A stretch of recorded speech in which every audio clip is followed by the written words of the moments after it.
All right, welcome. Today, we are pulling back the curtain on a really critical piece of tech that honestly powers so much of the modern economy. It's called a billable item class, and it's basically the engine inside these massive billing systems like SAP's convergent invoicing. So let's dive right in. It all starts with a pretty simple question. Just think about the insane number of transactions that giants like Netflix or Shopify have to process. Every single stream, every subscription renewal, every tiny sale, it's all a data point that has to be captured, processed, and billed perfectly. So how on earth do they manage all that complexity at such a mind-boggling scale? Well, the secret really boils down to an incredibly robust and structured system, and we're about to break down its most fundamental part. Okay, so here's our game plan. We're going to start with the why, the business challenge. Then we'll introduce the blueprint that solves it. After that, we'll follow a single transaction on its journey, see how you can actually customize that blueprint, and finally, we'll take a peek inside the system's digital vault. First things first, let's set the stage. The way we all buy and sell things has totally changed, and this has created a huge problem for older, more traditional billing systems. I mean, think about it. We've moved way beyond just one-time product sales. Now it's all about flexible consumption, software as a service, streaming services, even physical products offered as a subscription. This whole everything-as-a-service model is the reason we need a new generation of billing solutions, ones that can juggle millions of recurring, usage-based, and one-off charges with absolute precision. So how does a system like SAP Convergent Invoicing handle all this? Well, it all starts with the foundational concept, a kind of master blueprint for every single transaction. Let's get into it. And this right here, this is the heart of the entire system, the billable item class, or what we call a BIT class. The best way to think of it is like the DNA of a transaction. It's the technical blueprint that decides exactly what information gets captured, how it's all structured, and where it gets stored. Every single billable event, whether it's for 10 cents or $10,000, is built on the foundation of a BIT class. Now, this is where you really see the power of the BIT class. It's not just doing one thing, it's doing four, and they're all critical. First, it defines the very shape of the data, acting like an architect for the database. Second, it's the official starting gun for the entire billing process. Literally nothing happens without it. Third, it's the diplomat, managing the handshake between different systems to make sure all that data flows in smoothly. And maybe most importantly, it's not rigid. It's designed to be flexible, so you can tailor it to pretty much any business need you can think of. Every transaction has a story. So let's follow one of these billable items on its journey through the system, right from the moment it's created to when it's finally processed. So a billable item moves through this really carefully controlled life cycle of 5 different statuses.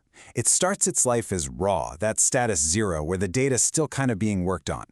Sometimes things need another look, so they get flagged as accepted. But the big moment, the key moment, is when it finally matures to billable, status 2. That's the green light for invoicing.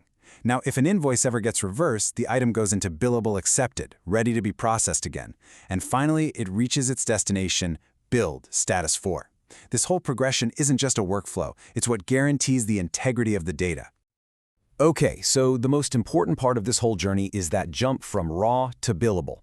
When an item is raw, its data is considered incomplete. It's basically in a staging area where things can still be changed. And critically, it cannot be billed yet. But once it passes all the checks and gets promoted to billable, that data is locked in. It's complete, it's consistent, and it's officially ready for the invoicing engine to grab it. This is the moment a transaction becomes real, at least from the system's point of view. Now, that blueprint we talked about, it is definitely not a one-size-fits-all kind of deal. Its real power is in its ability to be customized. Let's see how that works. So how do you customize it? Well, it all starts with these things called interface components. You can think of them like technical Lego bricks. Each component represents a specific business process, like how to handle discounts or partner payments. When you set up a new BIT class, you just pick the components you need, and they automatically define the data structures and the processing logic for you. And this is it's brilliant. It really shows you the power of those components. Just like the quote says, once you've picked your components and you activate the class, the system does all the heavy lifting. It automatically generates the APIs, the digital messengers that let systems talk to each other, and it creates the specific database tables you need for storage. This automation is absolutely key to building these huge, scalable billing models quickly. But what if you need to capture some data that's totally unique to your business, something that isn't in one of those standard components? Don't worry, The system's got you covered. You can add your own custom fields by extending these specific structures called customizing includes. Now, for any of you who actually work with the system, these are the technical names you're going to want to know. If you need to add a custom field to the main transaction record, you use the _IT include. For anything specific to payment data, it's _PY. And for unique tax info, you'll use _TX. This gives you super granular control to shape that data structure to your exact business needs. All right, last section. With all these millions of transactions being created and processed, where do they all go? Let's take a look at the system's highly organized digital vault. This is just such an elegant design. To keep performance lightning fast and everything in perfect order, the system doesn't just dump all the billable items into one giant table. Nope. Instead, it stores them in separate, dedicated tables based on their status.